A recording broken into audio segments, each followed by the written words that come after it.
दोस्तों, जैसे जैसे चरण बीतते जा रहे हैं लोकसभा चुनावों के, यानी 3 चरण बीत चुके हैं, वैसे वैसे भारतीय जनता पार्टी के लिए खबरें बहुत बुरी निकलकर सामने आ रही हैं। यानी उनके अपने साथी जो उनके वजूद पर उछला करते थे, वो धीरे धीरे करके उनका साथ छोड़ने लगे हैं। और ज्यादातर खबरें दोस्तों उत्तर प्रदेश और हरियाणा से निकलकर सामने आ रही है। अभी हाल ही में मैंने आपको खबर दिखाई थी, हरियाणा में एक दो नहीं, दर्जन भर से ज्यादा बीजेपी के नेताओं ने एक झटके में पार्टी को छोड़ दिया और कांग्रेस को ज्वाइन कर लिया। लेकिन जो अगली खबर बताने जा रहा हूं, यह उत्तर प्रदेश से निकलकर सामने आई है।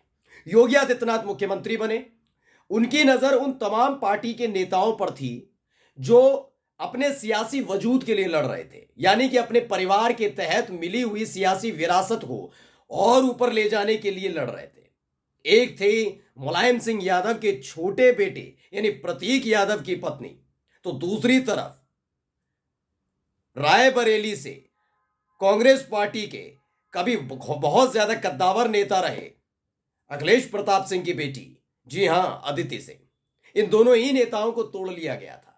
लेकिन अपर्णा यादव ने कभी भी बीजेपी का सपना पूरा नहीं किया, इसलिए आज तक उन्हें टिकट नहीं दी गई। उनका सपना था कि जहां से डिंपल यादव चुनाव लड़े वहां से चुनाव लड़े अपर्णा यादव। लेकिन बार बार के अनुरोध के बावजूद अपर्णा यादव ने कभी अपने परिवार के खिलाफ चुनाव नहीं लड़ा। इसलिए अब तक देखिए, एक भी चुनाव बीजेपी ने ना विधानसभा का ना लोकसभा का अपर्णा यादव को लड़वाया है, क्योंकि ये लड़वाने वालों में से है कि परिवार तोड़ो। और यही काम अदिति सिंह के साथ किया जा रहा था। लेकिन ऐन मौके पर अदिति सिंह ने ऐसा गच्चा दिया है कि यकीन मानकर चलिए, भारतीय जनता पार्टी को बहुत बड़ा सदमा लगने जा रहा है। नमस्कार, मैं हूं प्रज्वल गौतम और आप देख रहे हैं टाइम्स एक्सप्रेस।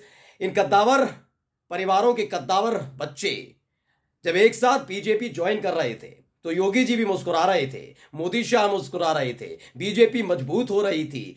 इनके साथ साथ इनके समर्थक भी बीजेपी में आ रहे थे। लेकिन देखिए, समय का पहिया ऐसा घूमा है ना कि करारा घाव दिया है बीजेपी के दिग्गज नेताओं को।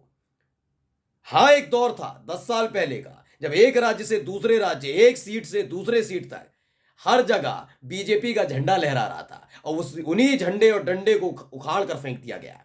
आज मैं दिखाने जा रहा हूं कि जहां एक तरफ अमेठी में एक कद्दावर लड़ाई हो रही है, मतलब दो कद्दावर नेताओं के बीच लड़ाई हो रही है, स्मृति ईरानी जीतेंगी नहीं जीतेंगी खुद उन्हें डर लग रहा है। तो दूसरी तरफ रायबरेली से अपनी मां की सीट से राहुल गांधी मैदान में है। दूसरी तरफ कांग्रेस पार्टी के एक कद्दावर नेता रहे दिनेश प्रताप सिंह को जैसे ही ये पता लगा कि राहुल गांधी चुनाव लड़ रहे हैं, रोने लगे थे, भावुक हो गए थे, क्योंकि इस बार भी उनका सपना टूटने जा रहा है।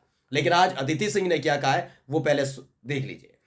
अदिति सिंह ने अपने पिता के साथ एक फोटो शेयर की, उसमें ने कहा कि उसूलों के साथ कोई समझौता नहीं। जैसे ये बयान निकलकर सामने आया, वैसे ही राजनीतिक विश्लेषक समझ गए कि इस बार बड़ी टेढ़ी खीर में फंस गए। यानी जो बड़ी बड़े ख्वाब देख रखे हैं कि अमेठी से भी एक बार फिर से हराएंगे, रायबरेली से हरा लेंगे, कन्नौज से अखिलेश को हरा लेंगे, मैनपुरी से डिंपल को हरा लेंगे, आजमगढ़ से यादव परिवार के सदस्य को हरा लेंगे, वहां आप चले जाइए बदायूं से हरा लेंगे, मतलब पूरे यादव परिवार के सदस्यों को हराएंगे, साथ साथ अब रायबरेली अमेठी भी छीन लेंगे, हम ये कर देंगे, हम वो कर देंगे। लेकिन ये करेंगे कैसे?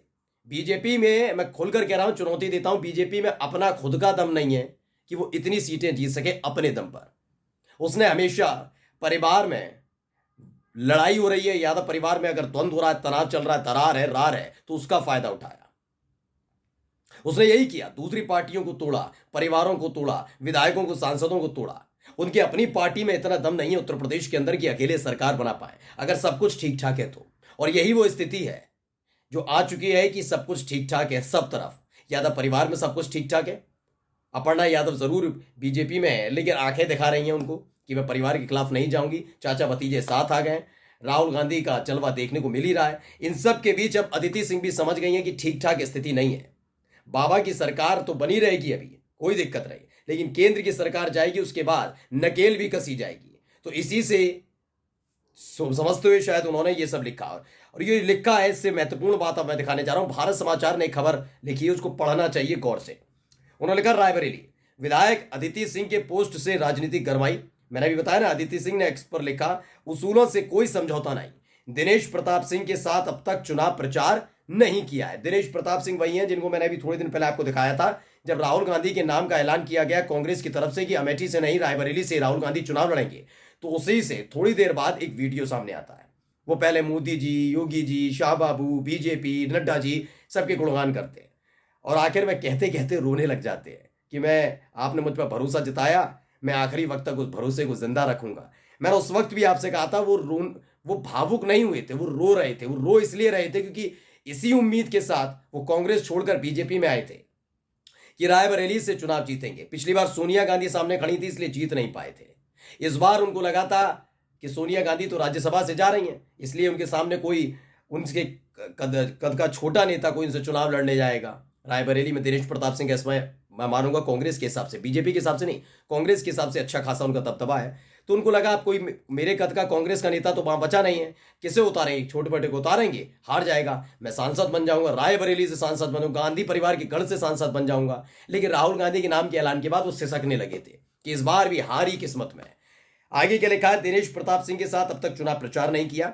दो बार रायबरेली आ चुके डिप्टी सीएम ब्रजेश पाठक के साथ भी मंच पर नहीं दिखी अदिति सिंह। यानी खुली अदावत पर, जब कांग्रेस से खुली अदावत अदिति सिंह ने की थी, उस वक्त इन्हें लग रहा था, बीजेपी को लग रहा था कि उछलो कूदो, कांग्रेस तोड़ दी, कांग्रेस मुक्त भारत। अब ये भाजपा मुक्त भारत और खासकर उत्तर प्रदेश होने जा रहा है। आगे क्या लिखा है कि ब्रजेश पाठक देखिए डिप्टी सीएम है, वो आए तो मंच साझा नहीं किया। भूपेंद्र चौधरी आए, उनके कार्यक्रम से भी अदिति ने दूरी बनाई थी। चुनाव से पहले दिनेश और अदिति में दिख रहा था मतभेद। दरअसल ये हो क्यों रहा है मैं आपको समझाता हूं। बीजेपी ने दनादन अपने नेता तो भर लिए, लेकिन वो भूल गए कि जब आप किसी नेता को लेकर आते हैं तो उनकी उम्मीदों को भी पूरा करना होगा। अब एक तरफ आपके उसी गढ़ में, मानकर चलिए उसी गढ़ में एक पर्टिकुलर ए नाम का कोई जिला है, वहीं पर आपके नेता कई दिनों से मेहनत कर रहे हैं, फिर आपने उसी जिले का एक कद्दावर दूसरी पार्टी का नेता तोड़ लिया, उसे शर्तों के साथ लाए। अगर उसे टिकट देंगे तो आपके कार्यकर्ता नाराज, और अपने कार्यकर्ताओं को दे दिया तो वो कह देगा भाई मैं छोड़ के आया है शर्त के साथ। तो अदिति सिंह को पूरी उम्मीद थी कि उन्होंने अपने पिता की सियासत को, विरासत को, सबको दाव पर रखकर, ताक पर रखकर बीजेपी ज्वाइन की, और देखिए चुनाव दे दिया दिनेश प्रताप सिंह को। मुझे टिकट नहीं दी गई। इस बार पूरी उम्मीद थी कि दिनेश प्रताप सिंह को नहीं, अदिति सिंह को मिलेगी। अदिति सिंह को ज्यादा उम्मीद थी, लेकिन आखिरी इस बार अदिति सिंह को टिकट नहीं दी गई। अब इसे लेकर अदिति सिंह परेशान है, हैरान है, टेंशन में कि भाई ये क्या हो गया। वो तरह तरह से कैसे भी इसे थामने और समझाने की कोशिश करें अपने आप को, लेकिन हकीकत दोस्तों यही है कि अदिति सिंह यहीं पर गच्चा खा गई, और लेकिन अब वो गच्चा दे रही है। रायबरेली सीट पर दिनेश प्रताप सिंह को उम्मीद थी कि जब अखिलेश प्रताप सिंह की बेटी अदिति सिंह भी मेरे साथ प्रचार करने निकलेंगी तो दो कांग्रेसी कद्दावर परिवार एक साथ कांग्रेस के खिलाफ यानी राहुल गांधी के खिलाफ बोलेंगे तो सम्मानजनक हार होगी। लेकिन अब दिनेश प्रताप सिंह को डर सताने लगा है कि कहीं ऐसा ना हो जमानत ही जब्त हो जाए। नमस्कार।